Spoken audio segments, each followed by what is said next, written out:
Magandang araw po sa bawat isa sa inyo. Welcome back to our 365 Daily Devotions. Gusto ko po nang batiin yung mga nakasama natin sa devotions po natin. Si Ma'am Helen Montes, Miriam Pablo, Salde Carino, and Deli Estrada. Maraming salamat po sa inyong pagsubaybay dito sa ating channel. Now, tutuloy po natin yung ating pag-aaral patungkol sa My Whole Family for Christ. Gusto po natin yung isang buong pamilya natin talaga makabilang sa kaharian ng Diyos at lahat sila maligtas, makakilala sa Panginoon, magsuko ng kanilang mga buhay sa ating Panginoong Hesukristo. At yan po yung gusto nating mangyari sa family natin. Yung nanay, tatay, mga anak, mga kapatid, pinaghaharian ng Panginoong Hesukristo. Now, yung ating pong pag-aaralan ngayon ay patungkol po sa buhay mag-asawa. Ito po ay matatagpuan sa Ephesians chapter 5, verse 33. Now, yung mga churches po kasi nung unang panahon sa New Testament, puro house churches. Ibig sabihin, sa mga bahay-bahay po sila nagbi-meeting, tapos maliliit lang na mga grupo. Wala sila nung malaking gathering na halos di na magkakilala. Sa kanila, bawat house churches, dahil maliit lang grupo lang yun, konti lang yung umaattend, intimate, magkakilala talaga sila. Kaya binibigyan diin at napaka-importante sa New Testament churches na yung testimony ng family, makitaan talaga sila na pinaghaharian sila ng Panginoong Hesukristo. And they have to do everything under the lordship of Jesus Christ. Pati buhay mag-asawa, kailangan maayos kasi house church yan . Kitang-kita yung buhay ng mag-asawa, buhay ng master sa slave, buhay ng magkakapatid, buhay ng ama sa anak, anak sa magulang.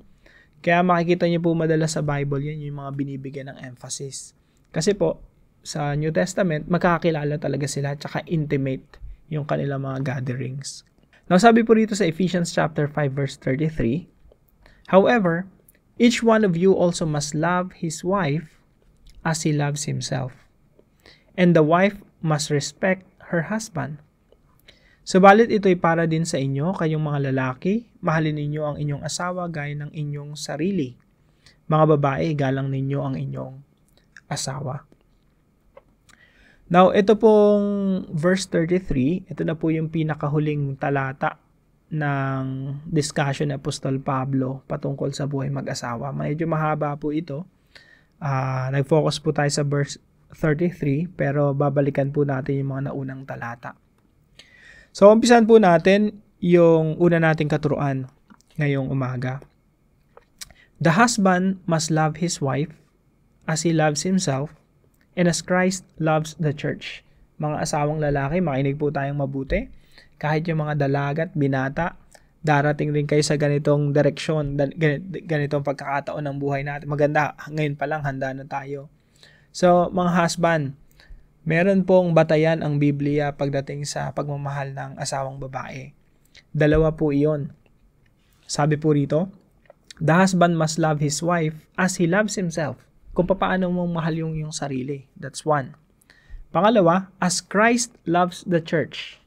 Isang batayan yon. Mas matinding batayan yon. Kung paano mahal ng Panginoong Hesukristo ang iglesia. Makikita niyo po iyon sa mga talata na ito, no?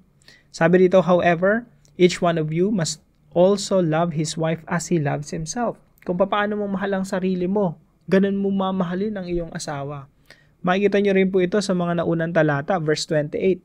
In the same way, husbands ought to love their wives as their own bodies. He who loves his wife loves himself. Now, bakit po ganon?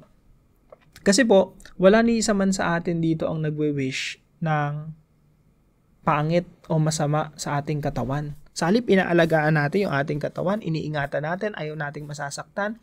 Sino sa atin ang gusto na sumakit yung ngipin? O nag-wish na sana lagnatin ako ngayon, yung talagang masasaktan ako, mahihirapan ako ng lubusan. Sana magkasipon ako na halos di ako makahinga. Wala naman . Ang wini-wish natin sa ating mga sarili, mga magagandang bagay. And that's how we should love our wives. So, sabi rito, verse 29, after all, no one ever hated their own body. Hindi natin kinamumuhian yung sarili natin. Minamahal natin. So, kung papaanong ayaw mong may masamang mangyari sa atin, ayaw mo rin may masamang nangyayari doon sa asawa mo. Ayaw mong sumasama yung loob ng asawa mo. Ikaw ba gusto mo masama ang loob mo? Matutulog ka na, sama-sama ng loob mo? Di ba hindi? So, wag mo rin gawin yun sa iyong asawa. Mahalin mo yung iyong asawa kung paano mo minamahal lang yung sarili. O, yung sarili natin, hindi natin sinasaktan. Wag mo saktan yung asawa mo, babae. Ito matindi, no? Maraming mga lalaki na nanakit ng babae, ng asawang babae, as in physical. Nananampal, nananakal. Mga kapatid, ang sabi sa Bible, mahalin mo yung asawa mo kung paano mo mahalin yung sarili. Gusto mo ba sakalin mo yung sarili mo? Gusto mo ba sinasakal ka? Gusto mo ba sinasampal ka? Di ba hindi? So, kung paano mo mahal yung sarili mo, kung ano yung gusto mong paano ka mahalin, ganun mo rin mahalin ang iyong asawa. Now, mas matindi pa yung sunod na standard dyan. Sabi dito, as Christ loves the church. Verse 25, husbands, love your wives just as Christ loved the church. Ang Panginoon Jesucristo po, willing mamatay para sa kanyang asawa. Para sa church, sa bride of Christ. At namatay nga ang Panginoon Jesucristo para sa church. Now, ikaw, are you willing to die for your wife? Kung ang sagot mo, yes, willing ka palang mamatay, ibig sabihin, sobrang halaga sa'yo ng asawa mo. Huwag mo saktan, no? Mahalin mo, pasayahin mo. So, isipin mo, no, si Jesus Christ, ganun niya kamahal yung iglesia, inalay niya yung sarili niyang buhay. Ganun din po sa atin, sa ating mga asawa. Iaalay talaga natin yung ating mga buhay para sa kaliligayan ng ating mga asawa. Pangalawa po, yung mga asawang babae naman, the wife must respect her husband and submit to him just as the church submits to Christ. Dalawa rin po yung sa babae. The wife must respect. Makikita niyo po yun sa verse 33. Wife must respect her husband. At meron pong submission. Makikita niyo po yun sa verse 22, 24. Hinighlight ko na po rito. Makikita niyo po yung word na submit. Ibig sabihin po, nire-respeto mo, pinagpapahalagan mo yung sinasabi ng iyong asawa. Hindi yung pag nagsalita yung asawa mo, parang walang bigat, parang not worthy of listening to. Kaya, bukod sa nire-respeto mo, nagpapasakap ka pa. You're submitting to your husband's decision. Hindi ang final decision ng family laging sa husband. Yung husband nakikinig sa wife yan Dapat, no? Nakikinig sa opinion ng asawang babae. Pero pag napag-usapan nila ito, napag-diskusyonan na nila, nagdesisyon na yung asawa, kailangan na magpasakop ng asawang babae. So the wife must submit to him just as the church submits to Christ. Yun yung standard Kung paano nagpapasakop ang church sa Panginoong Jesucristo. Ikaw babae, hindi ka pwedeng maging Kristo ng tahanan. Hindi mo pwedeng pagbaligtarin yung Christ and church Si Kristo yung magpapasakop sa church, hindi pwede Yung church ang magpapasakop sa Panginoong Jesucristo. Hindi pwedeng baligtarin. Based on that standard, yung lalaki, siya yung gumaganap na head ng family. Kung paano si Jesus head ng church. At yung babae, siya yung church nagpapasakop kay Jesus Christ, no? Ganun yung analogy ni Apostol Pablo, hindi mo pwedeng pagbaligtarin, hindi pwedeng husband magpasailalim sa wife ang maging boss ng tahanan. So, hindi po pwede yon. Pangatlo po, marriage must be our testimony of the present reality of God's kingdom. Yung marriage po, ito yung patutuon natin, testimony, evidence, na dumating na nga sa ating buhay yung paghahari ng Diyos. Si Kristo na talaga yung naghahari sa atin. Ibig sabihin, yung marriage is no longer about you and me. It's not about the spouse. It's not about the husband and the wife. It's all about God. It's all about Jesus Christ.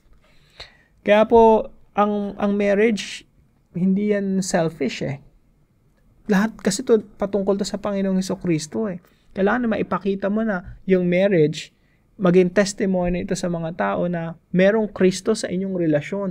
Kaya yung relasyon nyo maayos, may order, may nagli-lead, may nagpapasakop, may nililid.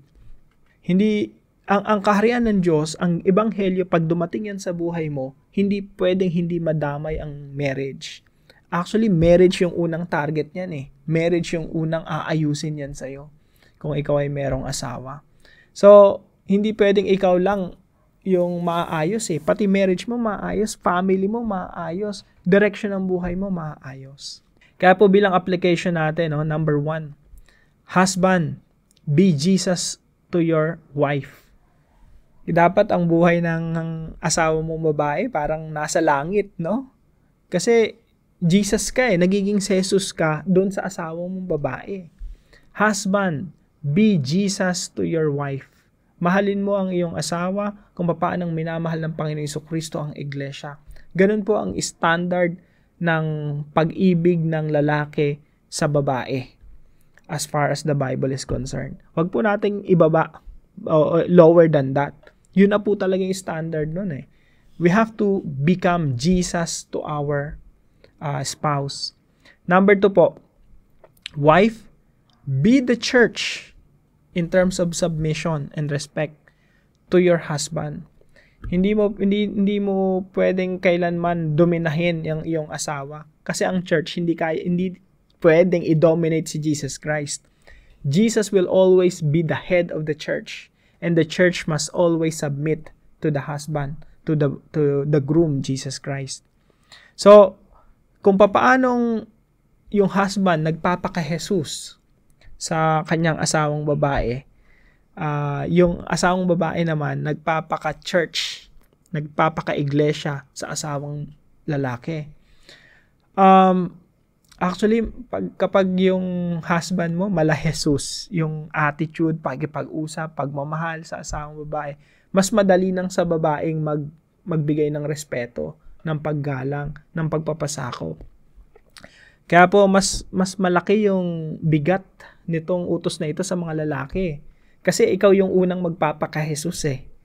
Kasi hirap na hirap ang mga babaeng magpasakop at rumespeto kung ikaw lalaki, hindi ka karespeto. Napakahirap nun. Paano mo i-respeto yung isang taong hindi ka respeto?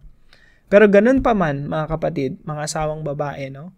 Kahit hindi ka respeto yung asawa mo, kailangan mo palang irespeto alang-alang sa iyong pananampalataya sa Panginoong Jesucristo. Hindi excuse na hindi ka respeto yung asawa mo para hindi mo irespeto. Kung yan ay hindi mananampalataya, talagang hindi ka respeto yung puno ng bisyo, irespeto mo pa rin.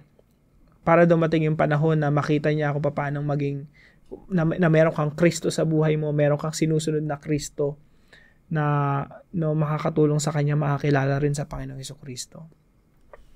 So, tandaan mo, it's between you and the Lord eh. Kahit na yung asawa mo, hirap na hirap kang igalang mo pa rin. And number 3, together, raise the standard of your relationship.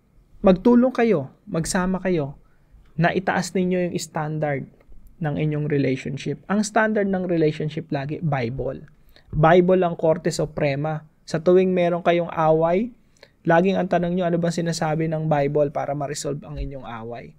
Hindi pwedeng taas ng pride ni Mrs., taas ng pride ni Mr. Hindi pride ang pinaiiral sa away, mag-asawa. Laging Biblia, ano yung sinasabi ng Bible? Dito tayo magkasundo. Ito yung korte suprema. Kung anong principle sa Bible, yun ang susundin. Pag sinabi ng Bible na huwag niyong palubugin ang araw nang hindi ka nagpapatawaran, magpatawaran kayo. Kasi yung Bible ang korte suprema, hindi yung ating mga sarili. Hindi husband, hindi yung asawang babae. Now, para po sa ating discussion, what practical steps can we take to make our marriage a reflection of God's kingdom? Ano mga practical steps ang dapat nating gawin para yung ating marriage maging salamin ng kaharian ng Diyos? Na pag tiningnan ng mga tao sa paligid nyo yung inyong marriage, ang nakikita nila, totoo nga, dumating na si Kristo at paghahari ni Kristo sa mag-asawang ito. Gusto ko rin si Jesus maging hari din ng marriage ko. Alam mo yung ganong nakakahawa? Yan yung dapat mangyari, no? Kaya kailangan ipaglaban talaga natin ang Panginoong Jesucristo maging sentro ng ating mga marriages. Now, para po sa ating panalangin, samahan niyo po ako. Father, thank you for the gift of marriage. Indeed, you are the author of our love story. As a couple, we submit our marriage to the Lordship of Jesus. As a husband, please enable me to love my wife just as Christ loves the church. And as a wife, please teach me to respect and submit to my husband just as the church submits to Christ. Lord God, we acknowledge that marriage is not about us. It's all about you. So we offer our marriage in the service of your Son, King Jesus. Let your glory and honor shine brightly through us. In Jesus' name, amen and amen. Kung kayo po ay may natutunan sa devotion natin na ito, ipalam nyo lang po sa comment section right below this video. And please don't forget to share this devotion to your family and friends. God bless you po. See you po tomorrow, 5 a.m. This is ating Daily Devotion.